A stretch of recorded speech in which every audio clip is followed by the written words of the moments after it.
अमेरिकेतील बाल्टिमोर येथील पुलावर एका कंटेनर जहाज धडकून 3 किलोमीटर लांबीच्या संपूर्ण पुलाला जलसमाधी मिळाली आहे.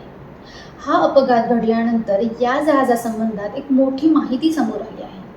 बुधवारी मेरीलँड पोलिसांनी सांगितले की फ्रान्सिस स्कॉट ब्रिज कोसळल्यानंतर बेपत्ता झालेल्या 6 जणांचा मृत्यू झाला आहे. ही मोठी दुर्घटना असून अनेक वाहने पाण्यात पडल्याची माहिती आहे. जहाजातील सर्व क्रू मेंबर्स हे भारतीय असून दुर्घटनेत अनेकांची जीवितहानी होण्याची शक्यता वर्तवण्यात येत होती.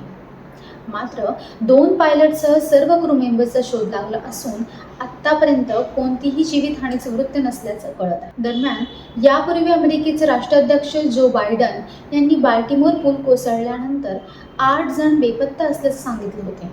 त्यापैकी 2 वाचवण्यात यश आलं आहे, तर उर्वरित 6 जणांसाठी बचाव कार्य सुरू होते. या जहाजाचा अपघात झाल्यानंतर पुढील सूचना मिळेपर्यंत बाल्टिमोर बंदरातील जहाजांची ये-जा थांबवण्यात आली असल्याचं त्यांनी सांगितलं. अमेरिकेच्या मेरीलँडमधील पेटॅप्स्को नदीवर असलेल्या फ्रान्सिस स्कॉट पुलाला एका कार्गो जहाज धडकल्याची घटना घडली.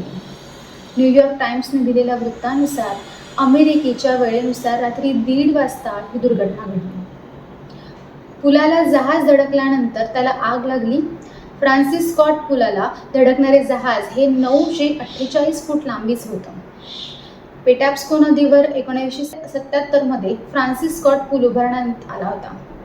या पुलाचे नाव अमेरिकेचे राष्ट्रगीत लिहिणारे फ्रान्सिस स्कॉट यांच्या नावावर ठेवण्यात आले होते. या कार्गो जहाजाची पुलाला धडक कशामुळे झाली याचं कारण अजून समोर आले नसले तरी जाणकारांच्या मते तज्ज्ञांनी अपघाताची 4 कारणे दिली आहेत. मुख्य इंजिनमध्ये बिघाड झाल्यामुळे किंवा स्टीअरिंगमध्ये बिघाडामुळे, जनरेटरमध्ये बिघाडामुळे किंवा पायलटची चूक यामुळे अपघात झाला असावा अशी शक्यता वर्तवण्यात येत आहे.